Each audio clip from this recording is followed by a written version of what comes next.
the chat. So if you have any questions as Nate is talking, please feel free to put them in the chat, put them in the Q&A, and I will monitor it. So take it away, Nate. Sure. Thank you so much for having me on here. I really was looking into your organization. You're doing a great job out there. You're right on the front lines of this election. Clearly, Arizona is going to be kind of leading the nation really in terms of which direction we can go in, and I think we have a chance. I really do to stay blue. So in my work, just to give you a little background on myself, yeah, I've worked in education. I know a lot of you have been educators looking at your board. I have worked in education. I worked with mostly first-generation students, meaning their parents didn't have a four-year degree, and then typically low-income students as well. So the reason that I find this kind of important to this talk, to give you a little bit of this background, is that this is really what, when we're trying to determine what it is, when you're trying to find out who are the people that are really following kind of the truest idea of what Christianity should be, this kind of work of actually not just finding ways to restrict rights and limit people and take rights away from people, to actually find ways to give opportunity to the very people that, at least in my understanding and in my learning and teaching of Jesus Christ on who he was, at least based on what the gospel said, if we are to believe what they say, that the truest form is to provide opportunity for the disadvantaged. So that work that I have committed myself was driven by my faith, a faith that caused me, pushed me, called me to serve the least among us, which would be to provide opportunity to what we would call the American dream. And I have seen, and if you're in education, you have seen the enormous division between the success of those that are kind of born in a wealthier school district, which is not typically where I worked, and those that are born in a poor school district. The people that have a future are typically not born in a poor school district. And we, if we're going to lead the way, now that the Christians have decided to be in the public square, well, let's be in the public square for something that is good. Let's be in the public square with something that provides service and love and embrace and provide this opportunity. A lot of people talk about the idea that America is a place where we at least provide equality of opportunity, which is so clearly not the case, especially in our education system. So that's a big connection to me to what I'm trying to do, because we are so caught up, the evangelicals are so caught up in trying to attack various groups of people, and they overlook the very people that who they call their savior called them to serve. Christ was a person that, as I said, as you know, I'm a person obviously that believes in my faith, and so if I'm to believe in who Christ was, Christ's church was the disadvantaged. Christ's church was founded upon people that were fishermen. They were rejected. They were not supported by Rome or by the church at that time. And Christ gave them that. And also not just served them, healed them, fed them, loved them, and embraced them. He also made sure that what he did was to give them a place at the table. So it's one thing to serve, but it's another thing to actually create the leadership out of those people. And there are tremendous leaders that I found and came across in this first generation low-income group that are being overlooked. And so that's a key part of it. And by the way, another piece of this, because of the group that I worked with, this is something that I have some insight to, why Trump has been gaining ground on the Hispanic vote. Now, I'm sure that is occurring in Arizona as well. I've seen the numbers, and they have certainly happened nationwide, and I saw it firsthand. And just a quick little insight before I get into some of the other things I want to discuss. One of the things that I've noticed, one of my last education positions was in a middle school, all 95% Latino Hispanic population, very poor, struggling, most parents working 2 to 3 jobs, and also most of them worshiping at a very conservative evangelical church or a conservative Catholic brand of the Catholic faith, right? So people that might not be all up and up with Pope Francis, who Pope Francis is not exactly always on the right side of things. He has been good about climate change, been good about welcoming the foreigner, but not so great when it came to gay marriage, not so great when it came to women's rights, and certainly not so great when it came to abortion. So a lot of these families come from a conservative idea of family, whatever traditional family values, wherever we want to define it. And then they're sending their kids to a school that is failing. So they're watching their kids not do well in school. They're not doing well economically. And they're being told by the administration, because most of the administration is very liberal, because this is Massachusetts. I'm not based out of Massachusetts. So they're being told by the administration that the way they're raising their kids, the Hispanic families are raising their kids, is wrong. Because they are telling them that their traditional family values and that kind of structure is not how they should be raising their kids. And that if the kid wants to come out as gay, which is of course something that I would support, my own daughter's a part of this group, and I have essentially lost a church job because of my support for this population. But I can see the divide. They're watching their kids struggle economically, educationally. They're themselves struggle economically, educationally. And yet they're also being told that there's something wrong with how they see the world or how they see their family. So this is a problem. This is a disconnect. And so here comes Trump, and he's saying, I'm going to support these old values.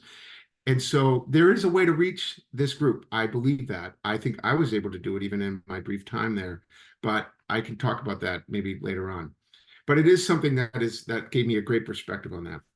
So two things I want to also talk about myself, my work in ministry and my time at Gordon Conwell Theological Seminary, a very conservative seminary, and just give a couple personal elements. When I was at seminary, it was W. Bush versus Gore. And so I was and have been quite a staunch liberal most of my entire life. We just had two hippie parents. I'm a part of that generation that had the boomers as my parents. And so my father still has a ponytail at 75 years old and conscientious objector. My mom still wears leather pants and sings at open mics. And she's 76. So I had this kind of background. And so when I went to this conservative seminary, I started to run into this kind of thing, and I would have a lot of debates with my fellow students, and so we talked about Bush and Gore, and I said, well, Gore is kind of trying to help the planet. That seems like a good thing to do since God gave us the earth. Maybe we shouldn't ruin it. He wants to create more health care for more people, which also seems like a Christian thing. He wants to preserve the middle class, the working class. That sounds like a good idea. But all I would get back was, no, Gore supports, and I apologize for being as straight with this. Gore is a baby killer. He wants to help ruin families. He's going to tear down the American family, which will tear down the American structure, which will somehow create us to be Germany. I don't know how that is, Germany like pre-Hitler. And so as Bush became president, I would ask, I'm like, listen, he's pushing a fake war, no problem, I guess. He's pushing torture or advocating torture, no problem, I guess. He's rewarding the wealthy, no problem. None of these seem to be Christian ideals. And yet none of it mattered because they were so hung up on the issues of abortion and gay marriage.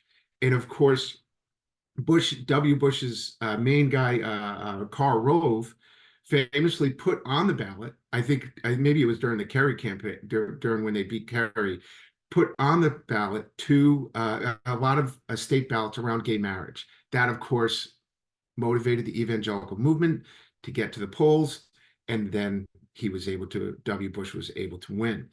So this marriage of the state to the church really has been unhealthy to our democracy, unhealthy to our republic. And I, as a Christian minister, as a man who believes in my faith wholeheartedly, believe it's time for a divorce. And we need to try to separate ourselves, because once we get into this world, like as a teacher, I understand that there needs to be a separation. Once you decide to serve the public, you do not get to then I can't push my Christian faith in the classroom. I'm not going to stand. I'm not going to stand in my classroom and dictate to them about the belief or the existence of Jesus Christ and God and try to lead them to the Christian faith. That would violate a trust I have made with the public. And this has to be the case. This is obviously supposed to be the case. We're not supposed to preach the word of God in a public classroom. And I have made that deal when I stepped into the public classroom that I would not do that, which is the right way to do things. And I think this should permeate throughout our culture, whether you've chosen to serve the public in the medical industry or in the political world, that you do not get to use your faith in that world. You have to then serve the public good, whatever that is. For instance, I wouldn't want my Supreme Court justice to, when they're making a decision, to check the Bible before the Constitution. I'd rather them go with the Constitution and just not bring the Bible to work, right? They can do the Bible stuff at home. They can do that with their families. That's cool. Awesome, great, wonderful. But you're a Supreme Court justice. You've made a promise to serve and made a promise to the Constitution, not to the Bible. And every time a government becomes a theocracy, really, really terrible things start to happen. And this was a long time coming. It didn't always have to be this way. And only a few years ago, I was a pastor during the time when Obama was running against John McCain, who you know very well, and who McCain really did push away the evangelicals, which is probably what lost him the nomination the first time with W. Bush. By rejecting those evangelicals, they made sure McCain wasn't going to win.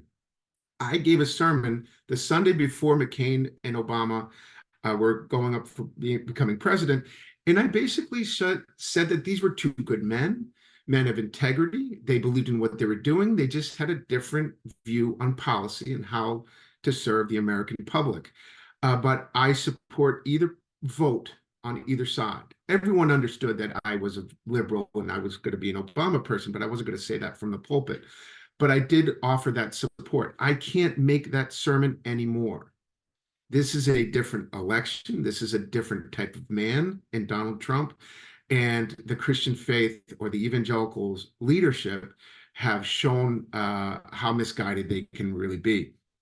And I mentioned it, reflecting on it just for a moment, when I started to, when I was just a few years ago, and I saw this firsthand, my daughter, who's now 18, came out as gay, and I was pastoring a church, and I said, well, my daughter's name is Tessa. I said, you're not walking into my church unless there's a rainbow flag. So we had a rainbow flag put up the next week, and half my church left. And then shortly after that, I decided it really wasn't my place. There were some very good people there that supported me, really good, strong Christian people who were of the more progressive, secular, more progressive in their viewpoint. But that was it. They were gone. So so this is a problem both within the church, and so I have seen historically and obviously currently, there's always two groups as you're looking at it from your perspective. As an organization that's trying to promote your own viewpoints, two groups: always a church group that is trying to attack, hurt, and oppress, and a group that is trying to free, serve, provide grace and love. Pick the one that does the love, serves, and these kind of things. So there's a lot of bad theology, and instead of going throughout the history of it, because there was a very strong Christian theology that supported what happened in the treatment of the Native Americans. There was a Christian theology behind that. They could not have done that kind of deplorable behavior without some pastor talking about it in this way. And then there was certainly a Christian theology behind slavery. We're well aware of that. And Christian theology behind keeping women from the voting booth. And rather than going through the whole story of that, I'll give one story. Frederick Douglass, who is one of the great historical figures in American history, in his narrative, basically described why it was better to have a non-Christian slave master than a Christian slave master. And this is really important to our discussion. So when Douglas would notice when a slave master would mistreat a slave physically, there was a natural resistance to doing it because there is something within even the most evil person that holds back because they can recognize they're doing something to a living being, a human being, and they just can't be as cruel. And so this one particular slave master went to a tent meeting, became a Christian, and when he came back, once he believed that God had made a slave, and him a slave man, and this man a slave master, and put the whip in his hand, that man was able to be more cruel than he had ever been before because he had God endorsing his act. And this is just a perfect example of when you take the Christian idea and you put it into some kind of form of policy, you can go so much farther than you could if you just didn't even believe in anything. You cannot get, I recently read Sam Harris's book, A Letter to a Christian Nation, and even recently Richard Dawkins' book, God Delusion, which both are brilliant books, challenges your faith. It certainly challenged mine. But the idea that you cannot get a bad person can do bad things, a good person can do good things. You can't get a good person to do bad things unless you throw religion into it. And that has truly been the case in more ways than we can count in our history. So this brings us into Trump. That now that the message has been out there, let me just check the time here. Now that the message has been out there, that God, back in 2015, there was a message within the evangelical circles that God had called Trump to save America. And that message is so much louder even now. Once that was the case, Trump could do anything. Trump should have been eliminated as the evangelical or the Christian candidate on his first speech. I mean, he probably should have been eliminated in the 80s. That should have been enough for anyone if you looked at his history and you looked at this kind of man and what he was doing. But put that to the side. His first speech, this anti-immigration speech, this hateful rhetoric that he put forward, that was his first speech. That should have been enough, where all the evangelicals just got together. Oh, well, this guy's not our guy. This is not the kind of person we would support because, we like Jesus Christ, and Jesus seemed to like the foreigners. He liked the poor. He didn't call them all rapists. And I think he was an illegal immigrant at one point. I don't know if Jesus was always illegal every town that he walked into. So obviously we can't support a man like this, but none of it mattered. Just like when Bush and Gore were going against each other, it did not matter on policy. All that mattered were these two issues of abortion and gay marriage. And this really brings us to what led us there, which kind of comes back to the mid 70s, late 70s into the 80s, and the original connection to the original evangelicals and their connection to Ronald Reagan. Now, Reagan kept them a little bit at arm's length, but not perfectly. And really, one president after another, the evangelicals got closer and closer into the White House. But originally, when Reagan was elected, I think it was Falwell Sr., Jerry Falwell Sr., who most people know who that is, called Reagan the first Christian president. Now, don't forget at this time, the Christian faith was more connected to the Democratic Party and the left. Dr. Martin Luther King was typically seen as a progressive and liberal, obviously, and more connected to the Democratic Party. The Sunday school president, President Carter, right? So there was no problem with the idea that you could be a Democrat and be a Christian. But you still were not, these people were not saying they were dry. President Carter was not saying he was being driven by his Christian faith. But when Reagan stepped into office, then suddenly I think the evangelicals saw that they were losing power, saw that they were losing influence. And I'm going to touch upon some of this stuff that connected to really where some of their political rage came from, which I think is very connected to the women's movement of the 70s, the feminism movement that went throughout the years. So they didn't even know at this time, the evangelicals, what political issues were going to work. And in fact, when Roe v. Wade passed, James Dobson started Focus on the Family, right? A big evangelical super dude said, and I quote, "The Bible is silent on the issue of abortion." This is what he said in the 70s. So how did it go from being the only issue we care about as Christians from the time where the Bible had no voice on this issue? The reason they connected to the evangelicals connected to these issues was because abortion and the gay marriage, we'll talk a little bit about as well. Abortion and gay marriage were political winners. These were ways to raise money. These were ways to fill their churches, sell their books, fly their private planes. But I know they only fly private because it's for Jesus. I think it's because it's really comfortable, and flying commercial stinks. I'm 6'2", 235 pounds. I can't fit on a plane. If I could fly private, maybe I would, but I wouldn't pretend I'm flying for Jesus. I'd be flying for Nate Manderson. So they found issues that worked for them, right? The abortion issue worked for them. They didn't even have a theology yet.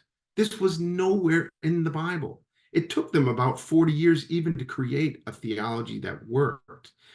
And then back to this idea that somehow, as a pushback from what was happening in the feminism movement, that women came to destroy the family and murder your babies. And what was brilliant about their political points that they picked up on was that all the enemies of America were outside the church. So the enemies were never white, wealthy, heterosexual men. Because, of course, we don't have any history of problems from white, wealthy, heterosexual men in America. They've been fine. It's just the people outside the church that have been the problem.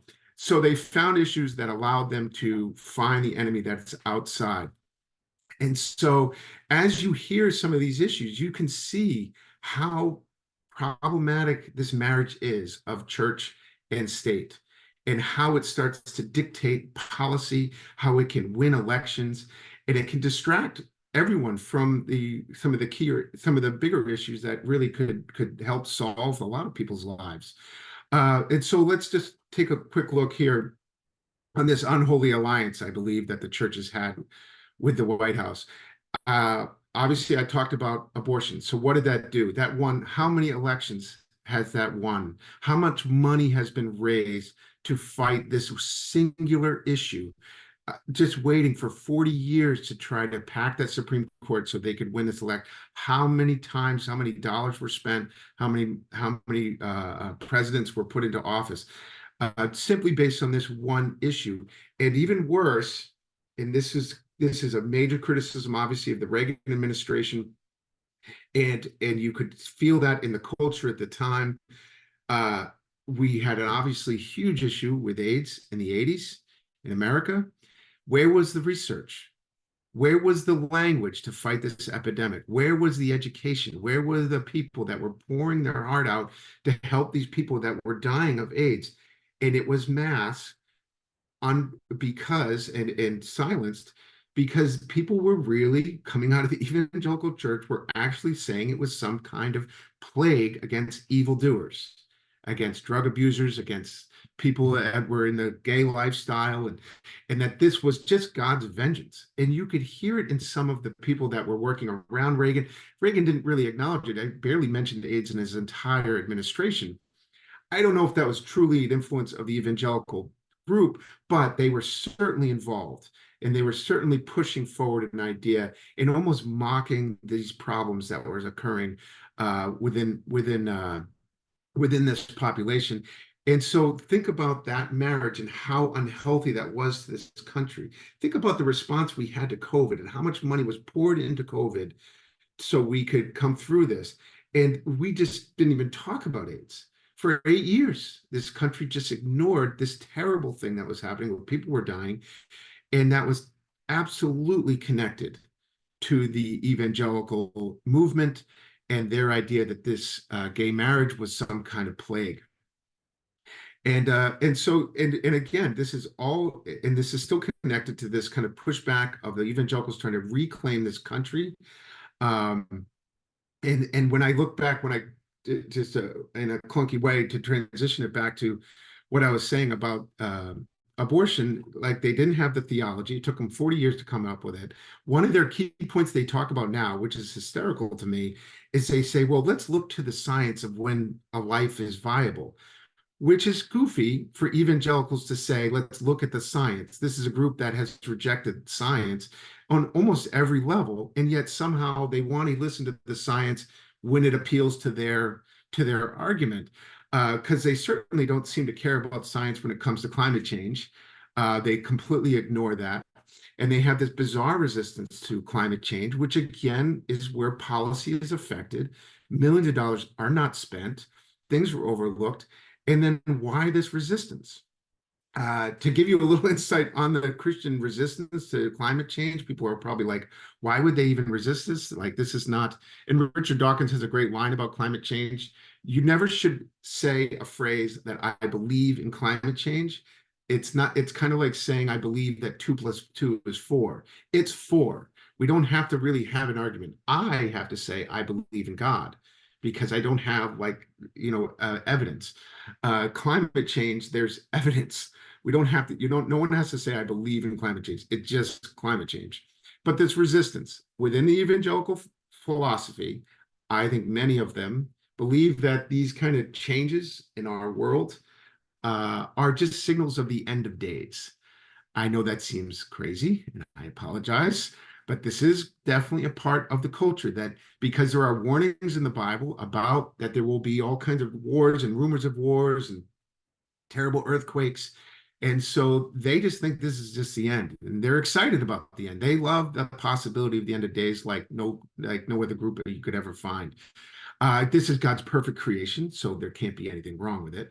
So they're not going to talk about anything as it relates to that there's something wrong. And there's a general mistrust or a fear of science. The longer science, the more they're able to understand the origins of this earth, the origins of the universe, and a variety of other things. There is definitely a fear within the evangelical church or within the faith that science might somehow kill the idea of God, and then they'll have to throw away their faith. I have not found that needed, in spite of reading someone like Richard Dawkins, who would say that I am not able to support science and my faith. I disagree with him on that singular point. I feel very confident being able to be a Christian and be able to support that the Earth is not 7,000 years old, which of course is ridiculous. We do not live with the dinosaurs. Last time I checked, I don't think that would have gone well for us. I think the dinosaurs would be running things, which who knows? They might be a great president up there. So anyway, back to some of these other issues. And just one more little comment: if the Earth was a gift, maybe we shouldn't treat it so poorly.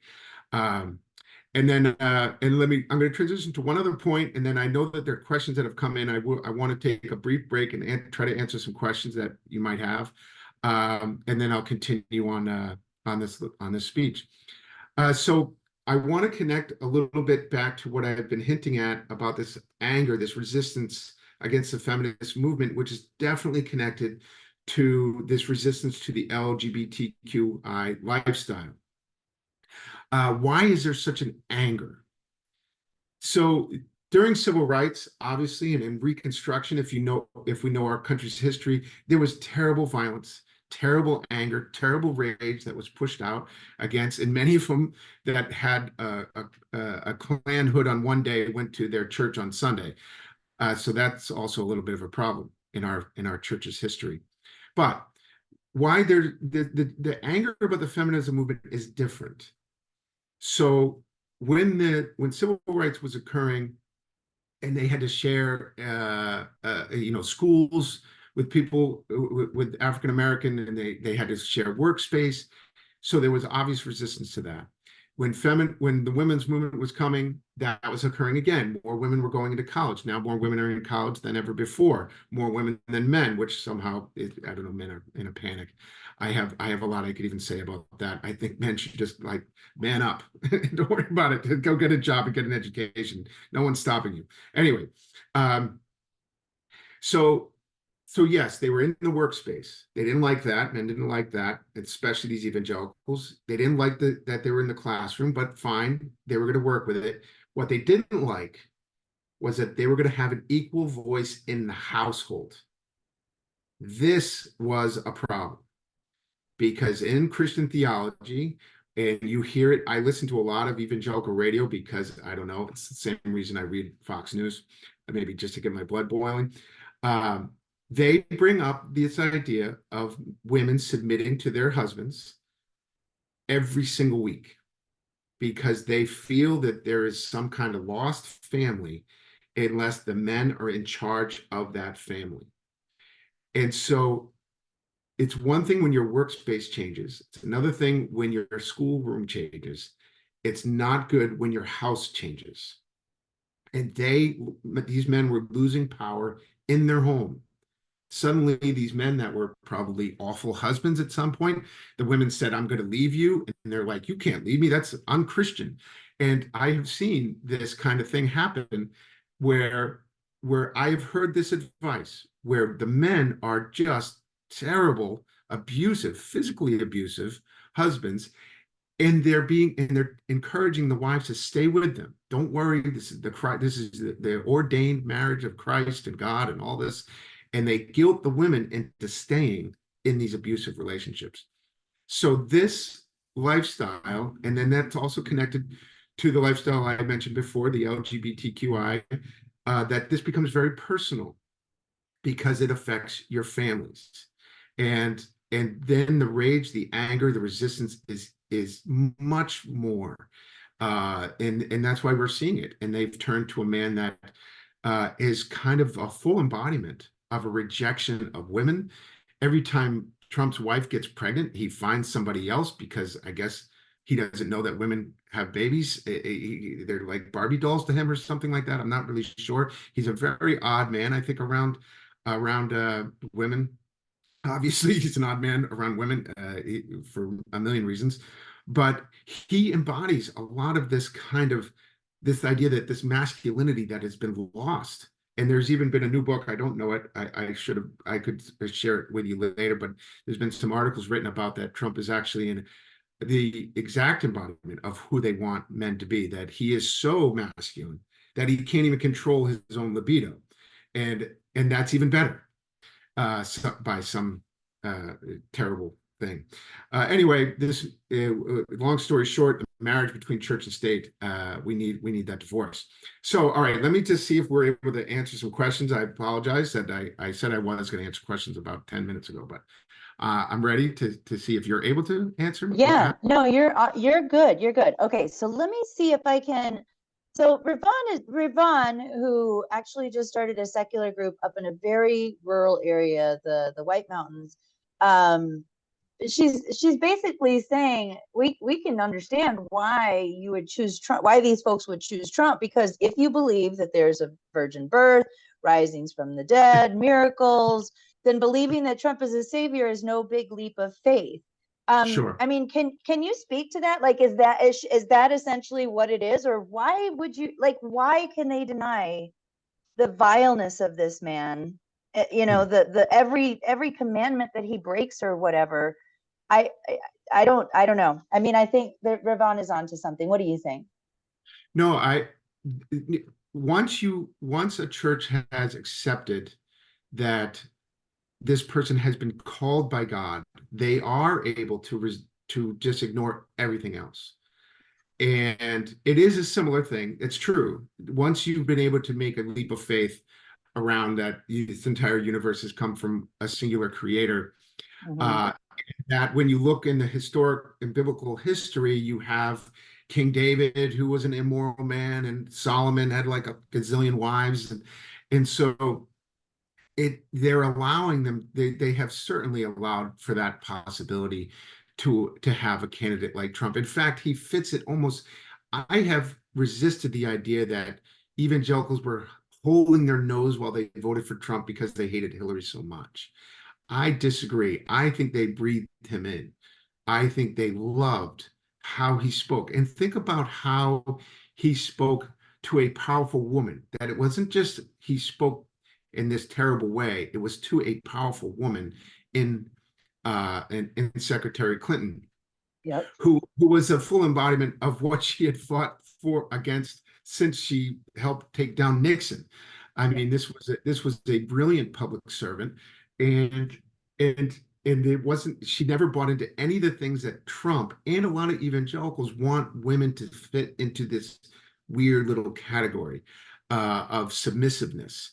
And Hillary wasn't that. I mean, you know, what it was such a weird little political pushback that came against her when President Clinton was governor, that she kept her maiden name, and that was like a big controversy, and that comes from that church. So yeah, I think it is true. Once you are able to take that kind of leap of faith for things that parting of the seas and that stuff, you are able to make a giant leap.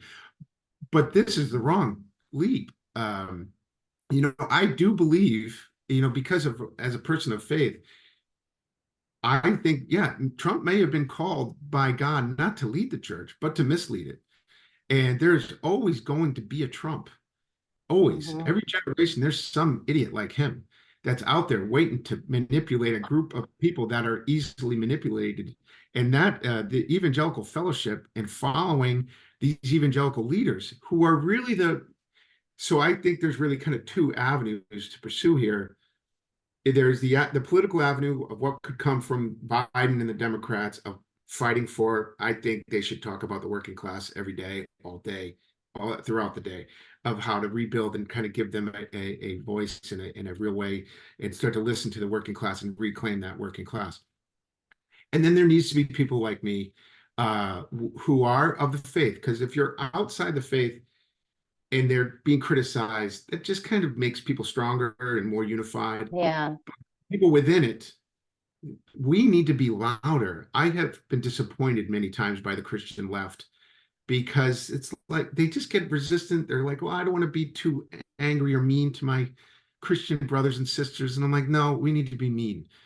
There was one group that Christ stood against, and it was the religious leadership.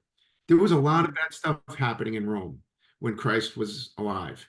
He didn't speak against any of it. Not one issue did he take up against except his own faith. He went after the religious leaders of his time, and that needs to be our calling as well. So those of us that are out there, I mean, there's brilliant people like Reverend Barber. I mean, what a great hero he is. But I think we need to be a little stronger in our language, a little more. These people do not represent us. They are not preaching the faith, teaching the faith, living the faith, or in any way representative of the faith. And we should be, I think Christians should be absolutely on the side of what you're doing in your organization. Separation of church and state is the way to do it. This is not how we need to maintain a healthy democracy, is by making the church run things. All right, I'm sorry. Another Well, no, question? you're fine. No, you're fine. And like with our organization right now, a lot of people who are becoming members or donating to our organization are, self-identifying. Like, I'm a Christian, but I'm scared now. Like, or I've talked to so many people who over the last several years are adrift with their own spiritual like homes, right? Because like they notice this shift in their churches of like the politicking that's going on, and many of them are struggling to find a place of worship that matches their own faith ideologies. Do you know what I mean?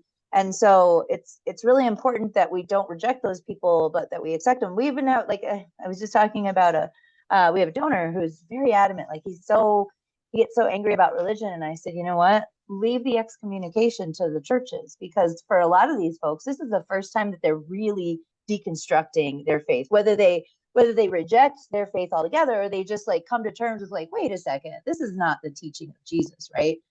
Like, so we need to be there and you know, and allow them to join in these kinds of discussions and not reject them or make fun of them or belittle them in any way. Absolutely. Let's see. This is a great question. So, you know, you're a pastor, and Farrell is asking, how do you reach people who see Christianity so differently from you?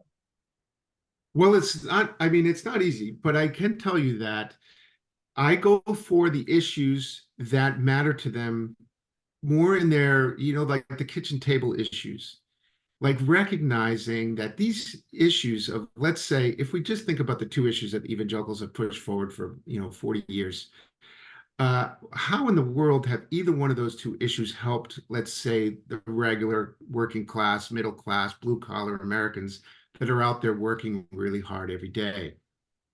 They're not. That we need to, what I believe, is separate the evangelical leadership from the Christian faith. They do not represent, and to point it out to the people that are walking in the door. We cannot just listen. I try to talk to them about what we, just because you go into a church doesn't mean you check your brain at the door. Like, God didn't give us a brain for to believe in God. I'm a believer in God. He gave us a brain. He gave us a reason to, an ability to use it.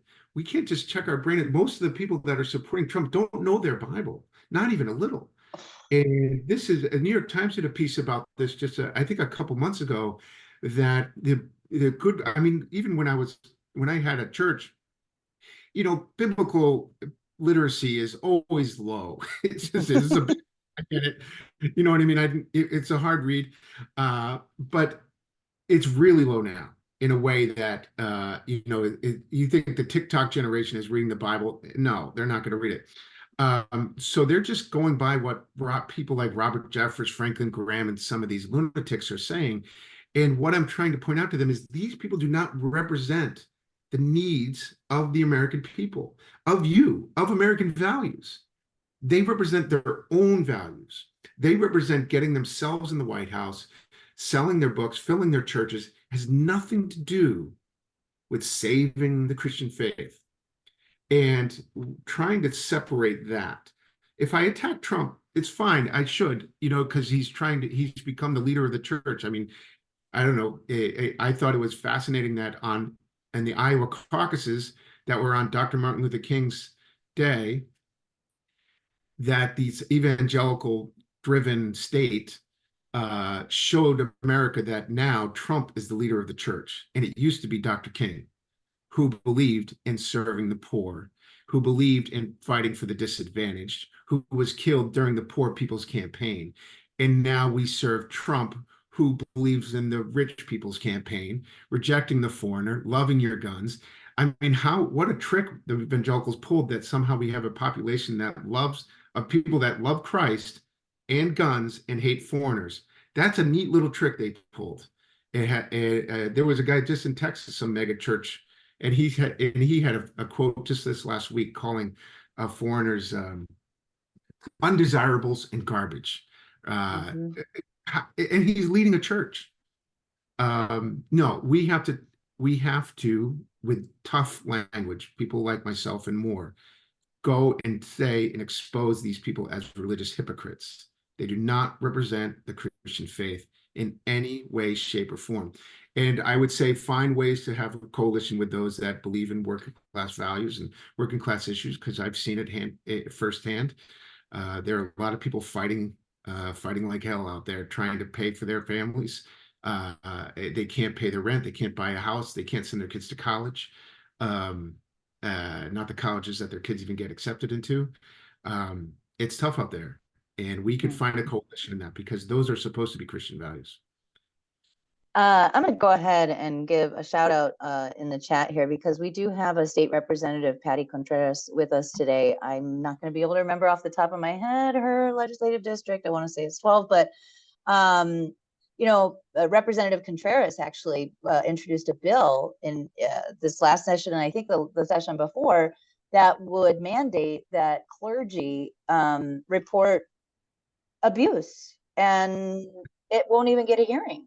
And the crazy thing is that the majority party if you look at their Twitter profiles or Facebook or whatever, they lead with things like man of Christ or follower of Christ or warrior for Christ, but they're going to let, the leaders of any Christian church just get away with anything because they're clergy. Yeah. It's a remarkable thing, many people may have heard or know who at least Beth Moore is. Beth Moore was in the Southern Baptist Convention denomination. And in no way in her language, she's a great leader. I don't agree with her theology. I don't agree with the Southern Baptist theology by a long shot, but all she did was talk at the convention that they need to start talking about the Me Too movement within evangelical circles, that there has been a lot of sexual harassment within the denomination and within Southern Baptist churches. And she was essentially excommunicated.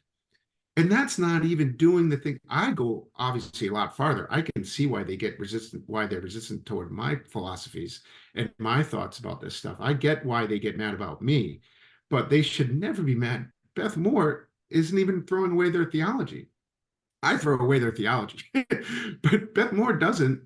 And all she's saying is, can we have something like where we start talking more about how women have been treated in the Southern Baptist denomination? And they essentially kicked her out. So it's bizarre that we can't even have the conversation. And that is really where faith can get in the way. I was talking a little bit about this with someone else the other day, that people get so afraid. Like someone was asking me, well, as a Christian, how can you read a Sam Harris book, which essentially decimates the Christian faith in the Letter to a Christian Nation? And when you were raising your daughters and they had these questions, how could you give, like I gave my daughter, I think she was 14 at the time, or 15, Our Bodies Ourselves, famous feminist book, great book. Because basically I was just trying to avoid having the talk. I wasn't qualified as a dad to have that talk. So I just gave her the book and I'm like, ask me questions if you have any.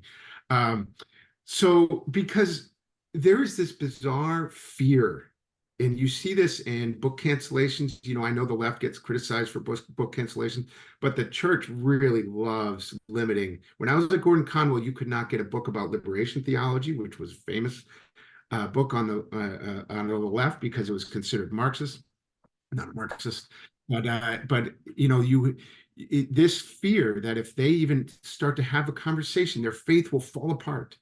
If we recognize that the earth is a gazillion years old, like somehow our faith falls apart. It's because their faith is so weak, so limited, any little threat to it, then it falls apart for them. I really think Christians need to be challenging themselves a little more, having harder conversations. I'm in education. I never taught any of my students that you're going to learn anything unless you get uncomfortable. And these Christians need to get a little more uncomfortable. And start to have harder questions being asked about themselves and about their faith. They are just nodding along, and I have a lot of affinity for people within the faith, for sure, even those that I disagree with. But I'm losing my patience with the idea that they stopped asking questions and that they're just following this guy. And this guy is different. Like I said, I did that sermon about McCain and Obama, and I had no problem with either one of them. I mean, I disagree with McCain's policies, but I thought he was a good man. Trump is not a good man, and he is not a good representation of American values. He's not a good representation of the Christian faith, and he should not be the leader of the Christian faith. Yeah. No, absolutely. So in this work too, I really enjoy kind of watch. I watch a lot of YouTube people who will get into deconstruction of their faith and things like that. And what you said is true about like that really sheltered life. Like they even have like their own Christian Netflix.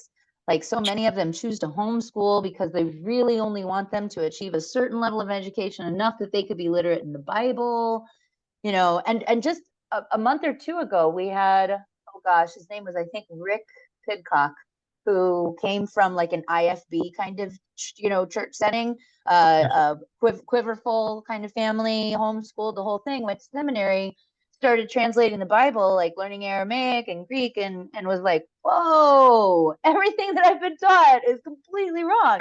And I remember, like, in our conversation how, and I've talked to a lot of ex-evangelicals, right? And some of them may still be faithful, just not in the church that they were raised or whatever, but they talk about their, that sheltered life that they lived, and how it was almost, like how they've lost family members because of just merely questioning their faith. But it often comes because they're like, please let me go to college. Like, I really like school and I want to keep learning. The parents let them go, and then they have massive regrets and disown them after they deconstruct. Yeah.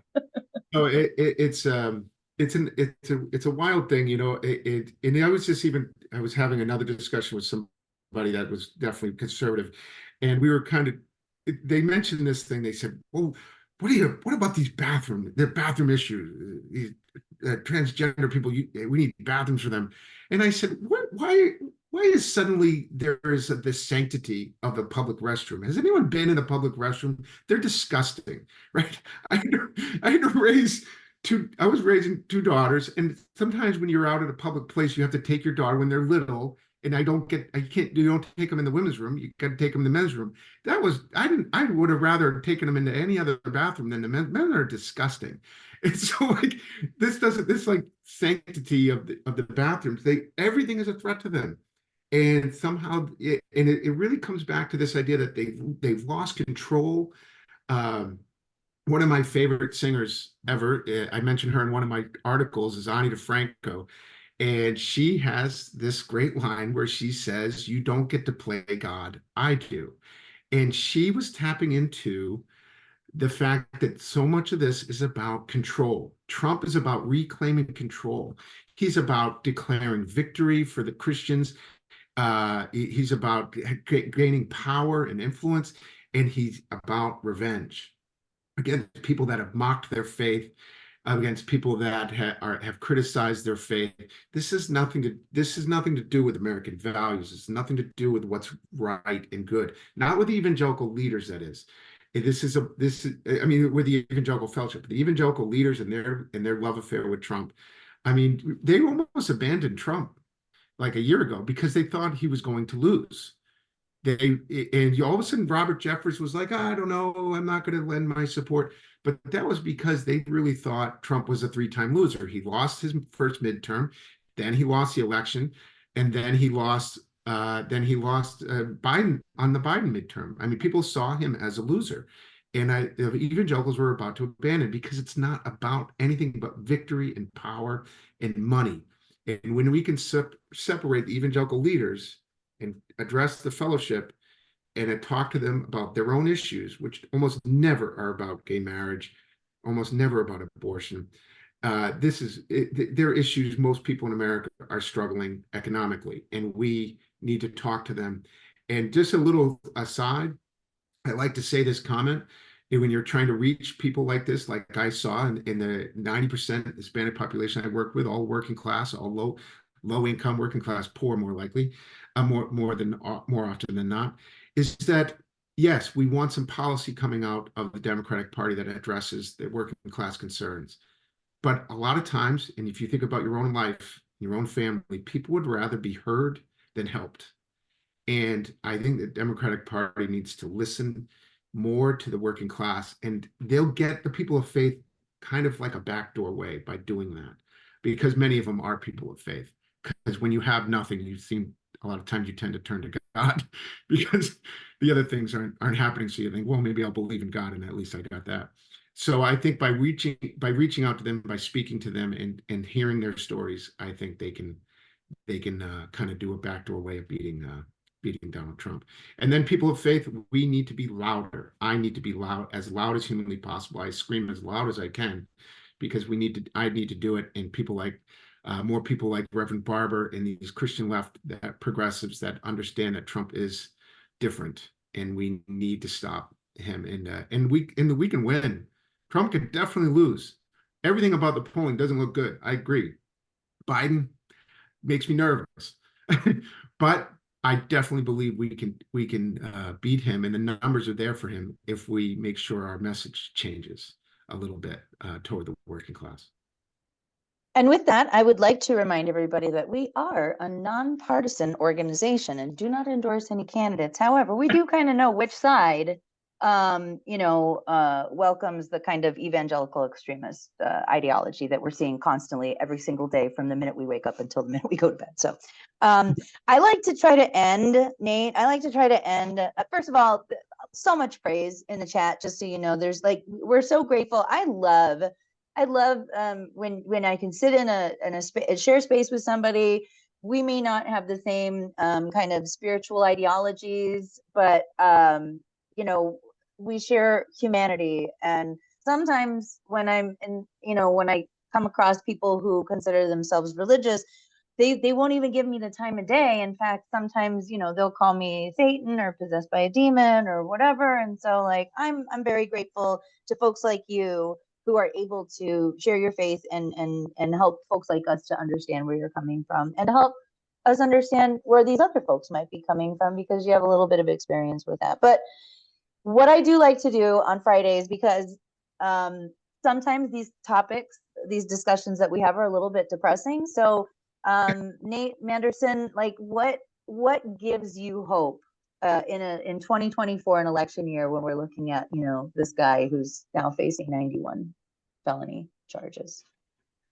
Well, what gives me hope is we have to remember that the same people that there was a big group of people in this country that were Obama, Trump, and they would have been Obama, Bernie.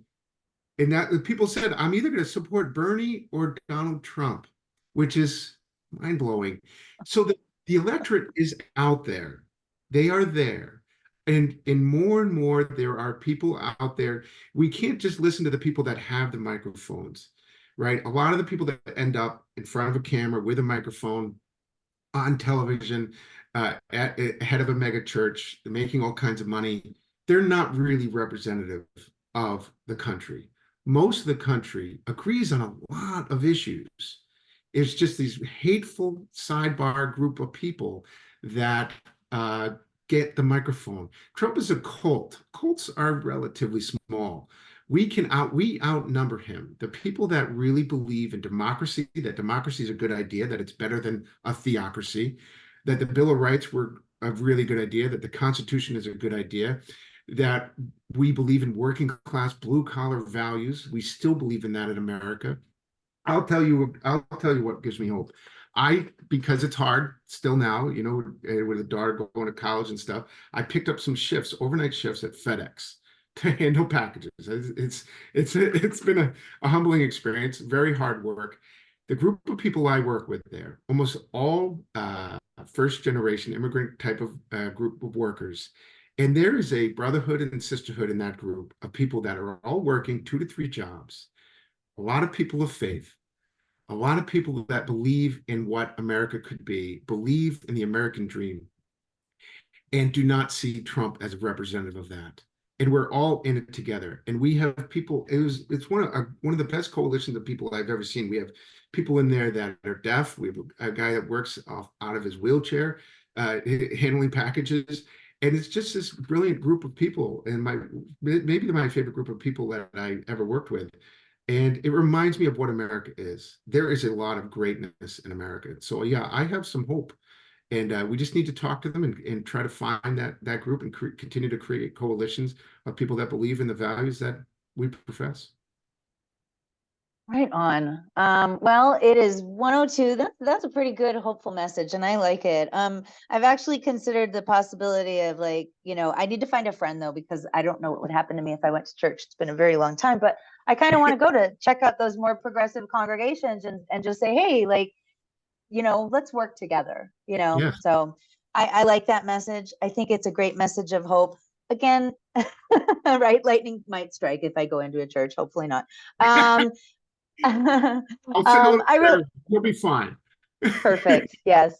Well, thank you so much, Nate. I really appreciate you taking the time to talk to us today, and I enjoyed it so much. So I hope you have a great day, and I hope that everybody else does too.